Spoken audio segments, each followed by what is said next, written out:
గంగోత్రి ధామ్ trip. నేనైతే ఈ దీపావళికి 2 రోజులు సెలవులు వచ్చాయని చెప్పేసి గంగోత్రి బయలుదేరాను. వెళ్ళే దారి మధ్యలోనే ఇక్కడ 45 కిలోమీటర్ల ముందుగానే గరంకుండ అని వచ్చింది. ఈ గరంకుండలో ఎప్పుడు వేడి నీళ్ళు ప్రవహిస్తూ ఉంటాయి. ఇక్కడ వేడి నీళ్ళతో స్నానం చేసి బయలుదేరాము. దారి పొడవునా మనకి ఒకవైపు అంతా భగీరథ నది ప్రవహిస్తూనే ఉంటుంది.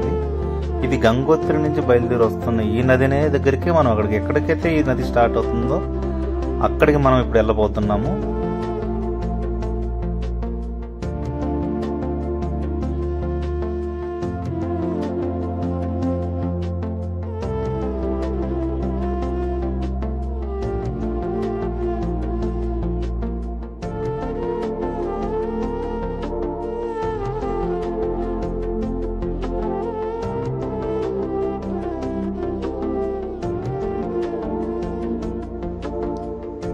ఈ ట్రిప్కి నాతో పాటు వచ్చిన బ్యాచ్ని మీకు పరిచయం చేస్తాను. హాయ్ హాయ్ హాయ్, వీరందరూ నాతో వచ్చారండి.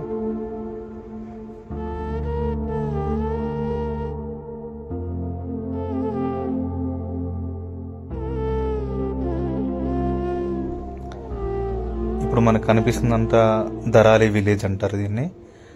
ఈ సంవత్సరం ఆగస్టులో వచ్చిన ఆకస్మికమైన వరదలలో ఈ ప్రాంతంలో ఒకేసారిగా ఫ్లాష్ ఫ్లడ్ వచ్చి ఇక్కడున్న మార్కెట్లో ఉన్న హోటల్స్, ఇల్లులు అన్ని కనుమరుగైపోయింది.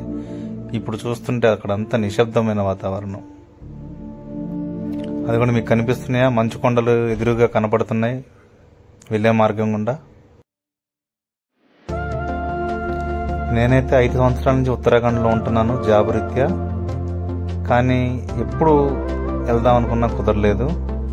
ఈసారి మేముండే దగ్గర నుంచి 300 కిలోమీటర్ల దూరంలో ఈ గంగోత్రి ఉంది. ఈసారి సెలవులలో గంగోత్రి చూద్దామని అందరం వచ్చేసాం. అదిగో వచ్చేసింది గంగోత్రి. టెంపుల్కి దగ్గరకు వచ్చేసాం. కార్ పార్కింగ్ నుండి ఒక 1/2 కిలోమీటర్ల దూరంలోనే ఉంటుంది ఈ టెంపుల్.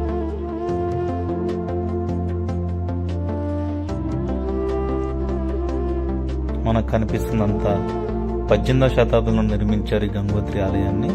అంత పాలరాతి రాయితో నిర్మించిన ఈ ఆలయం మనకి ఇప్పుడు కనపడుతుంది. అక్కడ ఉండేవాళ్ళు చెప్పారు ఒక 10 నిమిషాలలో గుడి మూసేస్తారు, లంచ్ బ్రేక్ సమయం అవుతుందని. వెంటనే దర్శనానికి వెళ్ళాము.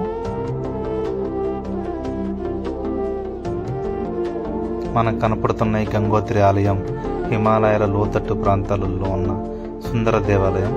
ఇది ఉత్తరాఖండ్లోని ఉత్తరకాశీకి దగ్గరలో ఉంది. గంగమ్మ మొదటిసారిగా భూమిని తాకిన అత్యంత పవిత్రమైన ఈ ప్రదేశం పురాణాల ప్రకారం అనేక శతాబ్దాలు తపస్సు చేసిన భగీరథ రాజు పూర్వీకుల పాపాలను పోగొట్టుకోవటానికి గంగాదేవి నదీ రూపాన్ని తీసుకుంది. ఈ ఆలయం లోపలి ఒక గర్భగృహం, బయట ఒక గర్భగృహం, 2 గర్భగృహాలను కలిగి ఉంది. లోపల గర్భగృహంలో ప్రధాన విగ్రహం గంగాదేవతగా ఉంటుంది. యమునాదేవి, అన్నపూర్ణ, సరస్వతి, లక్ష్మి, భగీరథుడు, ఆదిశంకర మహర్షి వంటి మరికొన్ని విగ్రహాలు కూడా ఉన్నాయి. ఈ నదీ ప్రవాహం నుండి భూమిని రక్షించడం కోసం శివుడు గంగాదేవిని 7 ముక్కలుగా విభజించాడని నమ్ముతారు.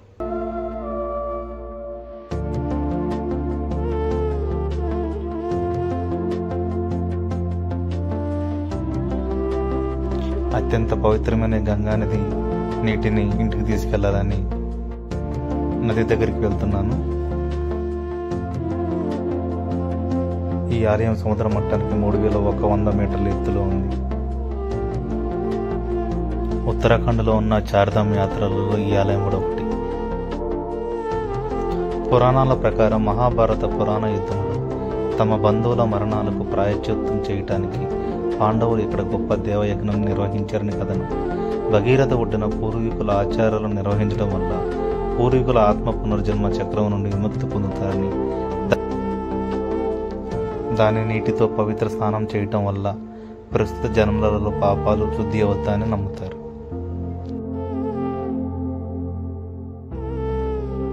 గంగామాతకు అంకితం చేయబడిన ఈ ఆలయాన్ని గంగోత్రిని పిలుస్తారు. ఇంత మహిమగల పవిత్రమైన ఈ ఆలయానికి ప్రతి ఒక్కరు చూడదగ్గ ప్రదేశం. ఓకే, థ్యాంక్ యూ అండి. బాయ్ అందరికీ.